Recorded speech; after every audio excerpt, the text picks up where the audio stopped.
నమస్తే ఫ్రెండ్స్. ఈరోజు చాలా ఇంపార్టెంట్ టాపిక్ మాట్లాడడానికి వచ్చిన రాసుకొని వచ్చిన అనమాట. అంత గ్రేవిటీ ఉన్న టాపిక్ అనమాట.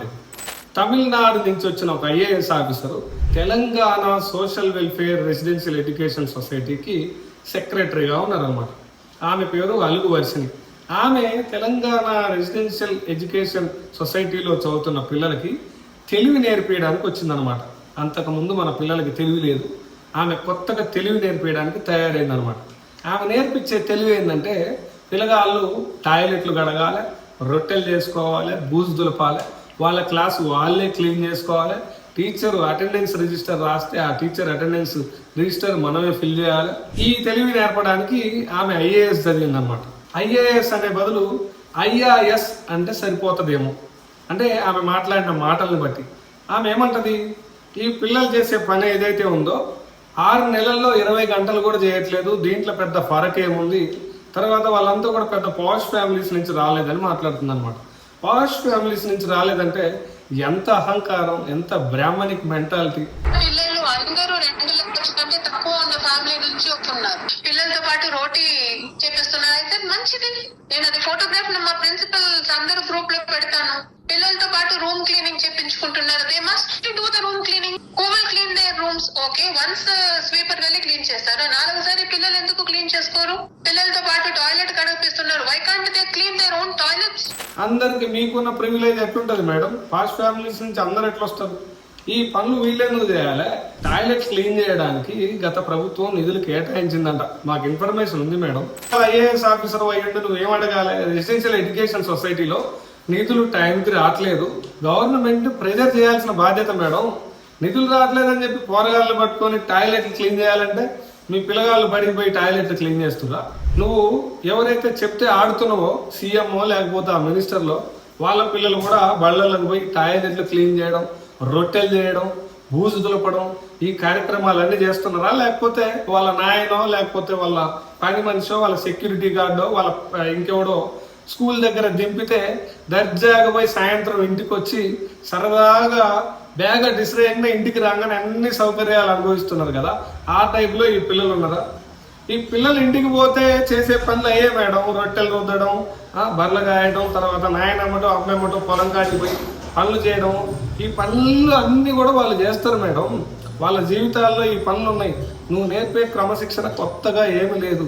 ఈ రెసిడెన్షియల్ ఎడ్యుకేషన్ సొసైటీస్లో ఎందుకు ఇంత పెద్దగా ఈ రెసిడెన్షియల్ ఎడ్యుకేషన్ని గత ప్రభుత్వం అంత ఫోకస్ చేసి డెవలప్ చేసిందంటే పేద మధ్యతరగతి పిల్లలకు కార్పొరేట్ స్థాయి విద్యని అందించి వాళ్ళని ఒక సమగ్ర పౌరులుగా తీర్చిదిద్దడం, ఇది మీ బాధ్యత. అంతేగాని గిన్నెల్లో వేయడం, రొట్టెలు చేయించడం, బూజు దులపడం వల్ల ఎడ్యుకేషన్ వస్తుందంటే కుదరదు మేడం. ఎందుకంటే majority of children they are coming from the rural.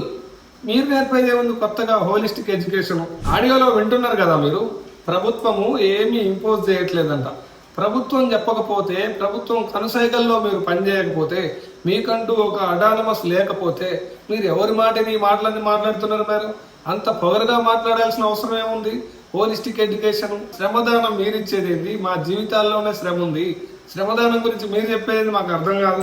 Jammikunta నుంచి ఈ రొట్టెలు చేపియడం ఏంది, తర్వాత ఈ బూజు దులిపియడం ఏంది, ఈ టాయిలెట్లు క్లీన్ చేపియడం ఏందని కొంతమంది పేరెంట్స్ ఈ వీడియో క్లిప్పింగ్స్ కావచ్చు, ఫొటోస్ కావచ్చు అని పంపిస్తే వాళ్ళని వార్నింగ్ చేయడం, ఏమే దౌర్జన్యం చేయడం, ఇలాంటి పేరెంట్స్ ఇందులో అవసరం లేదు. వాళ్ళందరికీ కూడా షోకాస్ నోటీసులు ఇచ్చి పంపించనని చెప్తుందన్నమాట. ఎక్కడ తెలివి, ఏ ఊరు తెలివి ఇది? ఇట్లా మాట్లాడిన వాళ్ళందరినీ, అంటే మా పిల్లల్ని పని చేయించొద్దు, తల్లిదండ్రులకు ఏం ఎక్స్పెక్టేషన్స్ ఉంటాయి? Don't you know the parental expectations? ఊర్లల్లో ఈ పని చేయలేకనే మా పిల్లలు మాలాగా కావద్దనే కదా పేరెంట్స్ ఎన్నో ఎక్స్పెక్టేషన్స్తోని వాళ్ళని ఈ గురుకులాలకు పంపించేది. ఒకప్పుడు గురుకులాలకి లైన్లు కట్టేది మేడం, గురుకులాల అడ్మిషన్స్ కోసం. ఇవాళ ఏంది, మీరు టాయిలెట్లు కడిగిస్తే, మీరు బోలెలతో ఇస్తే, మీరు బూజు దులిపిస్తే ఎవడొస్తాడు? గురుకులాలకు ఎవడొస్తాడు? అంటే మీరంతా కలిసి మూకుమ్మడి కూర్చొని నీలాంటి ఐఆర్ఎస్లు, పనికిమాలిన సీఎం అందరూ కూర్చొని ఈ గురుకులాలని నాశనం చేయడానికి కూరుకున్నారు. ఇంకో మాట ఏమో మాట్లాడడం, ఇంట్లో తాగుబోతు పేరెంట్స్ ఉంటే పిల్లలు ఆ పని చేయరా అని మాట్లాడుతుంది. తాగుబోతు పేరెంట్స్ ఉండడం వల్లనే కదా, బాధ్యత లేక మా జీవితాలు ఇట్లా ఆగమైనాయనే కదా.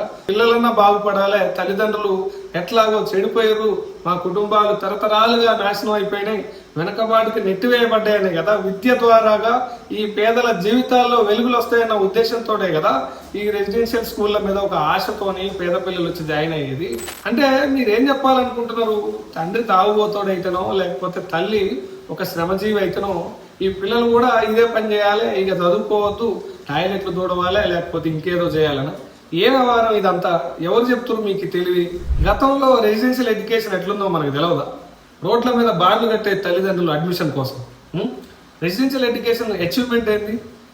హిమాలయాలలో ఉన్నటువంటి ఎవరెస్ట్ శిఖరాన్ని పిల్లలు అధిరోహించారు, సముద్రాలలో ఆటలాడారు, జాతీయ స్థాయిలో అంతర్జాతీయ స్థాయిలో వివిధ విశ్వవిద్యాలయాల్లో మన గురుకులాల పిల్లలు జ్ఞాన తేజస్సులై వెలుగుతున్నారు. మీరేం చేస్తున్నారు? టాయిలెట్లు దూడమని చెప్తున్నారా? ఎవడు చెప్పి నీకు ఐఏఎస్ పాఠాలు చెప్పినోడు ఎవడు? ఇదేం తెలివి? ఎక్కడ తెలివి? కొంచెం కామన్ సెన్స్తో మాట్లాడాలి మేడం. ముఖ్యమంత్రి రాసిచ్చిన స్క్రిప్ట్ చదవడం కాదు. రెసిడెన్షియల్ ఎడ్యుకేషన్ అనేది పేద పిల్లలకు ఒక వరం లాంటిది. మీకు చేతనైతేనేమో ఆ పని చేయండి, లేకపోతే పక్కా తప్పుకోండి. అంతేగాని టేబుల్ మీదకి బువ్వ రాదు, టాయిలెట్లు దూడవాలా, రొట్టెలు చేయాలి.